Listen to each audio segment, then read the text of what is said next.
ருத்ராட்சத்திற்கு இயல்பாகவே மருத்துவ குணங்கள் நிறைய உண்டு. ருத்ராட்சம் பிறந்த கதை மிகவும் சுவாரஸ்யமானது. பல ஆச்சரியமூட்டும் தகவல்கள் எல்லாம் இந்த ஒரே வீடியோல பார்க்க போறோம். ஸ்கிப் பண்ணாம வீடியோவை கடைசி வரைக்கும் பாருங்க. அதற்கு முன்னாடி நீங்கள் முதல் முறையா நம்ம சேனல்ல வீடியோவை பார்க்குறீங்க அப்படி என்றால் உடனே நம்ம சேனலை சப்ஸ்கிரைப் பண்ணிடுங்க. வாங்க நம்ம வீடியோக்குள்ள போலாம்.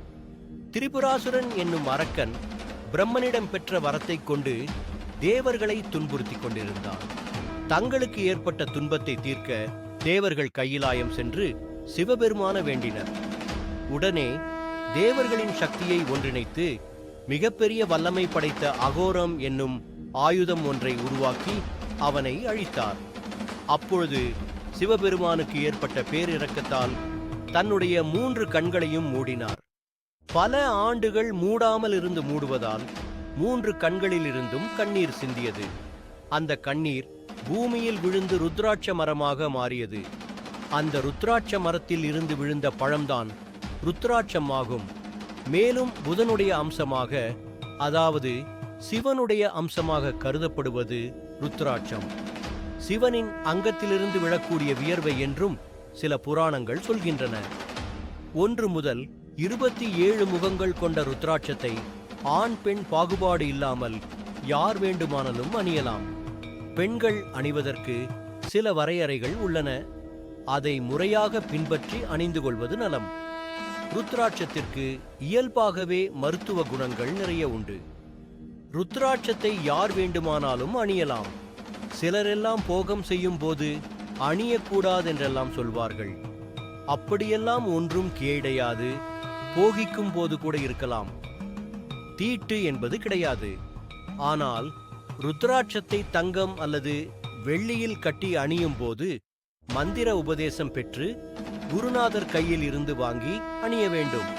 அதாவது தீட்சையாக தரும் ருத்ராட்சத்தை பெற்றுக்கொண்டு தவறான செயல்கள், பேச்சுவார்த்தைகளில் ஈடுபடக்கூடாது. ஆண் பெண் என இருபாலருமே ருத்ராட்சத்தை அணியலாம். பெண்களுக்கு இருக்கக்கூடிய மாதவிடாய் நாட்களில் கூட அணியலாம். அது ஒன்றும் குரோதம் கிடையாது. வட இந்திய பெண்கள் சிலர் தலையில் போடும் கிளிப்புகளில் கூட ருத்ராட்சத்தை வைத்துக் கொண்டிருக்கிறார்கள். இரத்த அழுத்தத்தை கட்டுப்படுத்தக்கூடிய சக்தியும் மன அழுத்தத்தை குறைக்கும் சக்தியும் ருத்ராட்சத்திற்கு உண்டு. பக்கவாதத்திற்கு முந்தைய காலகட்டத்தில் ருத்ராட்ச மாலையை உடம்பு முழுவதும் தேய்த்து விடும்போது அது சரியாகிறது. இன்றைக்கும் தரமான பழமை வாய்ந்த சித்த வைத்தியர்கள் கால் முடக்கம், கை முடக்கம் இதற்கெல்லாம் மருந்தும் கொடுத்து ருத்ராட்ச மாலையால் கை, கால்களை உருவி மருத்துவம் அளிக்கும் வழக்கமெல்லாம் இருக்கிறது.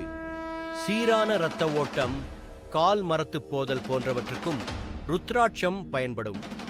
ருத்ராட்சத்தின் சிறு துளியை இழைத்து உள்ளுக்கு சாப்பிடும்போது நோய் எதிர்ப்பு சக்தி அதிகரிக்கிறது. உடலுக்கு மினுமினுப்பை கொடுக்கும். ருத்ராட்சத்திற்கு நிறைய மருத்துவ குணங்கள் உண்டு. அதனால் யார் வேண்டுமானாலும் அணியலாம். பல சுவாரஸ்யமான தகவல்களை உடனுக்குடன் தெரிந்து கொள்ள நம்ம சித்தர் தரிசனம் யூடியூப் சேனலை சப்ஸ்கிரைப் பண்ணுங்க. கூடவே பக்கத்தில் இருக்க நோட்டிபிகேஷன் பெல் ஐகான் கிளிக் பண்ணுங்க. நன்றி, வணக்கம்.